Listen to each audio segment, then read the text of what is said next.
On a summer evening in Barcelona in 2025, 600 masked residents marched through the streets armed with water pistols.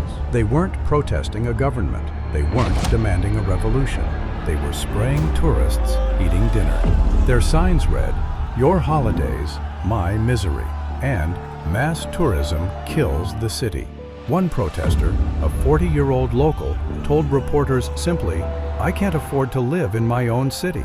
Barcelona has 1.6 million residents. In 2024, it welcomed 26 million tourists. That's 16 visitors for every single person who actually lives there. And Barcelona isn't alone. In Venice, locals crashed a billionaire's wedding to protest the crowds. In Mallorca, thousands marched through beach towns chanting, "Enough is enough." In the Canary Islands, hunger strikers blocked construction sites.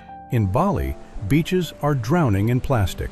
In Santorini, donkeys collapse under the weight of tourists too heavy to walk up the steps themselves.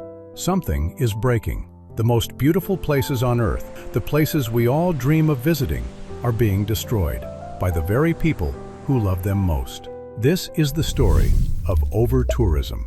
And if you've ever booked a flight, posted a vacation photo, or scrolled through travel content on your phone, you're part of it. For most of human history, travel was expensive and difficult. It was reserved for the wealthy, the adventurous, or the desperate. Then, three things changed everything. First, cheap flights. The explosion of budget airlines in the early 2000s turned international travel from a luxury into a commodity. A weekend in Rome became cheaper than a train ticket to the next city. Ryanair, EasyJet, and their competitors made it possible for almost anyone in Europe to fly anywhere for the price of a nice dinner. Second, Airbnb. When it launched in 2008, it promised a revolution: affordable accommodation, authentic experiences, money going directly to locals. What it actually did was pull millions of apartments out of the housing market and turn residential neighborhoods into hotel districts. In Barcelona alone, short-term rentals have pushed housing costs so high that the city has announced a ban on all Airbnb-style licenses by 2028. Third, and this might be the biggest one, social media. Instagram, TikTok, YouTube. A single viral post can turn a quiet village into a stampede overnight. A hidden viewpoint in Barcelona called Bunkers del Carmel, once known only to locals, became an overcrowded selfie spot after a handful of Instagram posts went viral. Maya Bay in Thailand.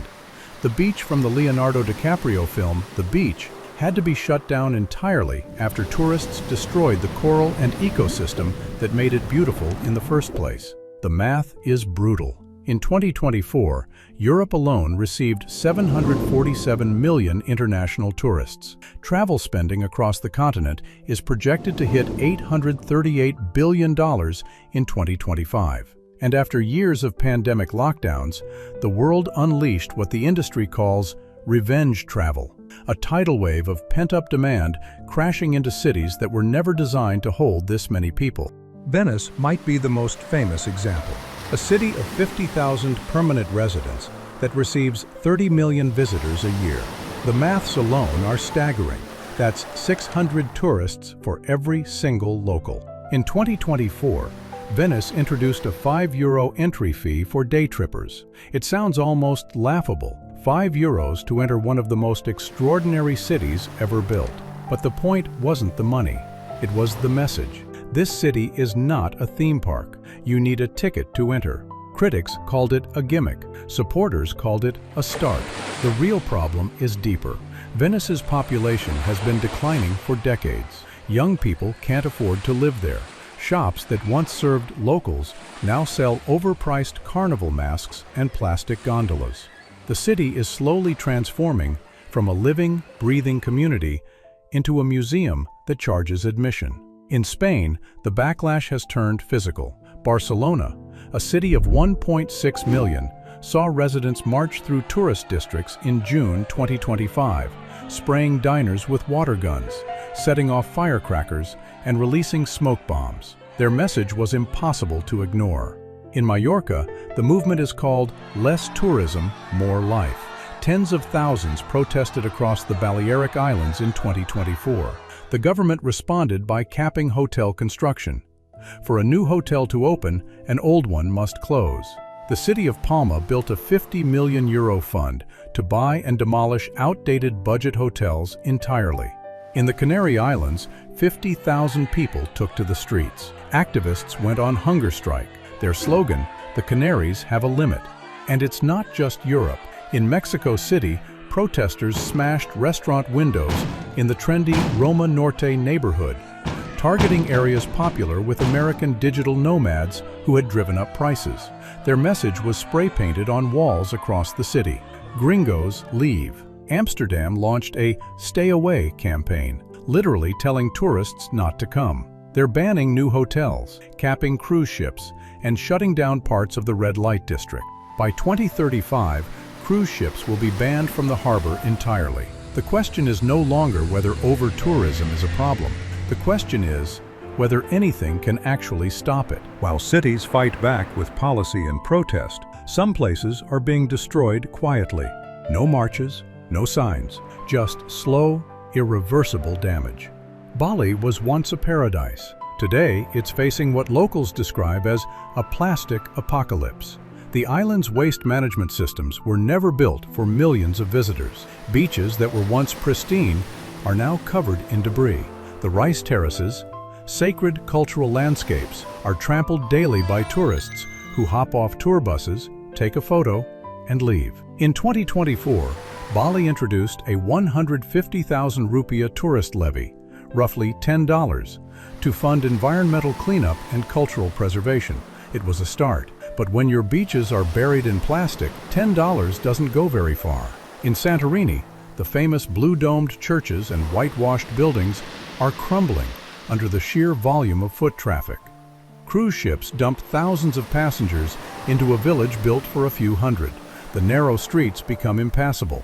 Donkeys, the traditional transport up the steep caldera steps, have been documented collapsing from exhaustion after carrying tourists far heavier than the loads they were bred to carry. In Dubrovnik, the medieval walled city made globally famous by Game of Thrones, saw visitor numbers spike so dramatically that UNESCO threatened to strip its World Heritage status. The city responded with a visitor cap, but enforcement has been inconsistent at best. And then there's Machu Picchu. The Incan citadel in Peru now limits visitors to roughly 4,000 per day, but the paths are still eroding. The stones are still wearing down. Every footstep, every single one, takes something from a structure that has stood for 600 years. The pattern is always the same. A beautiful place gets discovered. It goes viral. The crowds arrive. The infrastructure buckles. The locals suffer. The environment degrades. And eventually, someone asks the question that should have been asked at the beginning. How many people is too many? Some places are trying a different model. Bhutan charges every tourist a $100 per day fee just to enter the country. Not per activity, not per hotel, per day. The result? Fewer visitors, but each one spends more, stays longer, and does less damage. Bhutan has never had an over-tourism crisis. Palau, a tiny island nation in the Pacific, makes every visitor sign a pledge, stamped into their passport, promising to act responsibly. It's symbolic, but symbols matter when you're trying to change how people think about travel. Japan introduced a two-tier pricing system at certain temples. Locals pay less, tourists pay more. Controversial? Yes, but it acknowledges something the industry has been afraid to say out loud. Not all visitors are equal. The truth is, we're at a turning point. The post-pandemic travel boom has exposed a system that was never built for this many people.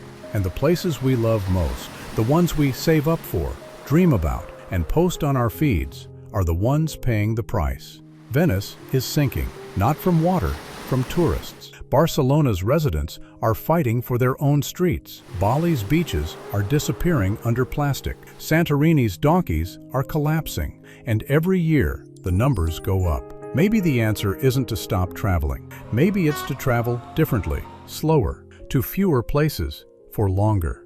Spending money in communities instead of corporations. Or maybe, and this is the thought nobody in the industry wants to have, maybe some places just need to be left alone for a while. Not forever, just long enough to remember what they were before we love them to death. 747 million tourists visited Europe last year, and next year there will be more. The only question is whether the places they're going to will still be worth visiting when they get there.